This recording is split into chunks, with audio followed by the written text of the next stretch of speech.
সুপ্রভাত বন্ধুরা। আজ ৩রা জানুয়ারি শুক্রবার। শুরু করছি চিন্তনের মুখ্য বার্তা। প্রথমেই আসছি আন্তর্জাতিক খবর নিয়ে। ২০২৫ সালে বিশ্বের পণ্য বাজার অস্থিতিশীল হবার পূর্বাভাস দিল বার্তা সংস্থা রয়টার্স। তারা বলেছে, ডোনাল্ড ট্রাম্পের ঘোষিত নীতি বাস্তবায়িত হলে বিশ্বের পণ্য বাজারে গতি ব্যাহত হতে পারে। নির্বাচনী প্রচার থেকেই ট্রাম্প বলে আসছেন, ক্ষমতায় বসার পরেই চীন সহ বিশ্বের বিভিন্ন দেশ থেকে পণ্য আমদানির ক্ষেত্রে শুল্ক বৃদ্ধি করা হবে। এর নেগেটিভ প্রভাব বিশ্ববাজারে পড়াটাই স্বাভাবিক। ইউক্রেনের মধ্য দিয়ে ইউরোপ বন্ধ হয়ে গেল রাশিয়ার গ্যাস রপ্তানি। এই ব্যবস্থা চালু ছিল সোভিয়েত যুগ থেকে। তারপর ইউক্রেনের সঙ্গে হয়েছিল 5 বছরের চুক্তি। সেই চুক্তির মেয়াদ শেষ হওয়ার ঠিক পরদিন থেকেই বন্ধ হয়ে গেছে পাইপলাইনের মাধ্যমে গ্যাস সরবরাহ।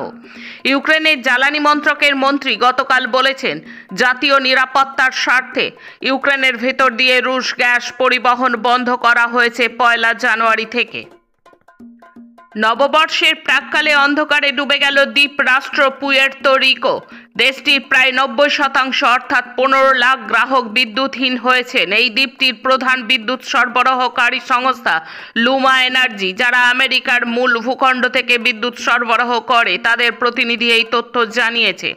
হোয়াইট হাউস জানিয়েছে, মার্কিন প্রেসিডেন্ট বাইডেনকে এই সংবাদ জানানো হয়েছে। লুনা এনার্জি জানিয়েছে, বিদ্যুৎ সরবরাহ লাইনে বড়সড় সমস্যার জন্য এই বিভ্রাট। শোকস্তব্ধ দক্ষিণ কোরিয়া, কোথাও উদযাপন করা হয়নি নতুন বছরের উৎসব। প্রতি বছর এই দিনটি জুড়ে চলে আলোর খেলা, আতশবাজি আর লেজার লাইটের আলোর ছেয়ে যায় দেশটি।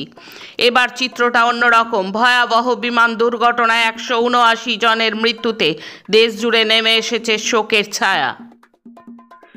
আজকের হিসাবে বিশ্বের জনসংখ্যা 809 কোটি। গত বছর বিশ্বের সবচেয়ে জনবহুল দেশ ছিল ভারত, জনসংখ্যা 141 কোটি। দ্বিতীয় চীন। গত বছর বিশ্বের 7 কোটি 10 লাখ শিশু জন্মগ্রহণ করেছে। এসব তথ্য জানিয়েছে আমেরিকার আদমশুমারি ব্যুরো। তারা আরও জানিয়েছে, 2023 সালের তুলনায় 2024 সালে জনসংখ্যা বৃদ্ধির হার ছিল কম। আসছি দেশের খবরে। দিল্লি বিধানসভা ভোট যত এগিয়ে আসছে, ততই হিন্দু ধর্ম নিয়ে প্রতিযোগিতা শুরু হয়ে গেছে আম আদমি পার্টি আর বিজেপির মধ্যে।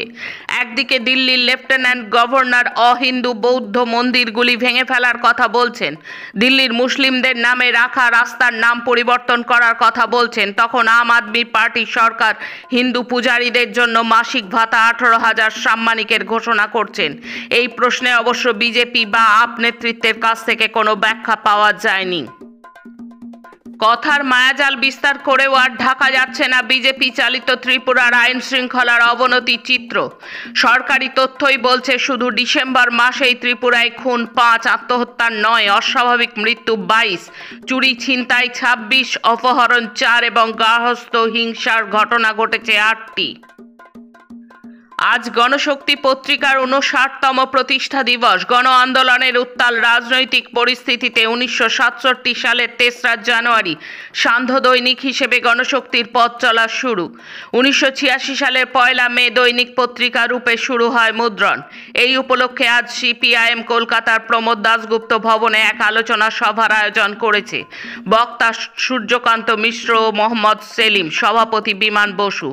রাজ্য জুড়ে স্পেশাল বিক্রির পরিকল্পনা গণশক্তির বিশেষ সংখ্যার। মণিপুরে হিংসা ছড়াতে উগ্রপন্থী সংগঠনগুলিকে চাঁদা দিয়েছেন বিজেপি বিধায়করা। চাঞ্চল্যকর তথ্য ফাঁস ইডির রিপোর্টে। সিপিআইএমের ছত্তিশগড় 8ম রাজ্য সম্মেলন অনুষ্ঠিত হল 19-20 ডিসেম্বর। সাম্প্রদায়িকতার বিরুদ্ধে ঐক্যের আহ্বান উঠল সম্মেলন থেকে। ভারতে বিদেশি মুদ্রার সংগ্রহ ক্রমশ কমেই চলেছে। 20 ডিসেম্বর পর্যন্ত তথ্য বলছে, গত এক সপ্তাহে ভারতের সঞ্চিত মুদ্রার পরিমাণ কমেছে আরও $850 কোটি, যা কিনা $8.5 বিলিয়ন সমতুল্য। গত 7 মাসের মধ্যে এটাই ভারতের সর্বনিম্ন বিদেশি মুদ্রার রিজার্ভ তহবিল।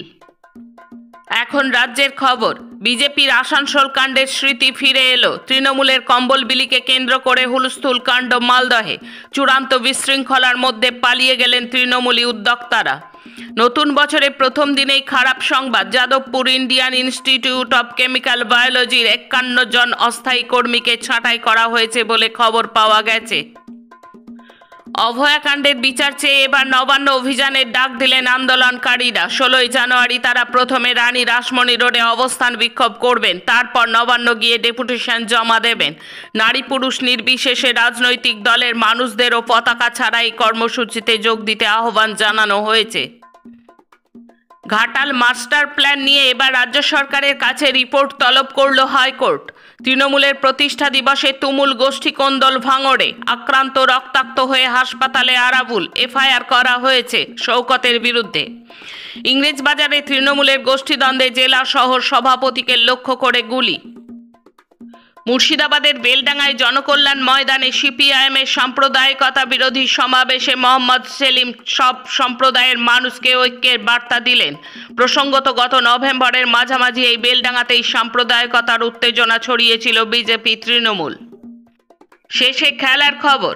অবশেষে খেলরত্ন মনু ভাকরকে পুরস্কার পাবেন আরও 3 জন। 32 জন পাবেন অর্জুন পুরস্কার। অলিম্পিক্সে জোড়া পদকজয়ী মনুকে খেলরত্ন দেবে কেন্দ্রীয় সরকার।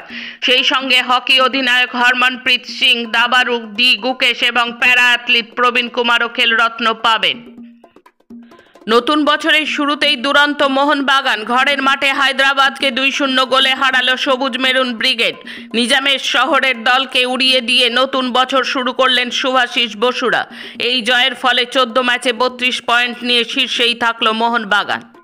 আজকের মুখ্য বার্তা এই পর্যন্ত। নমস্কার।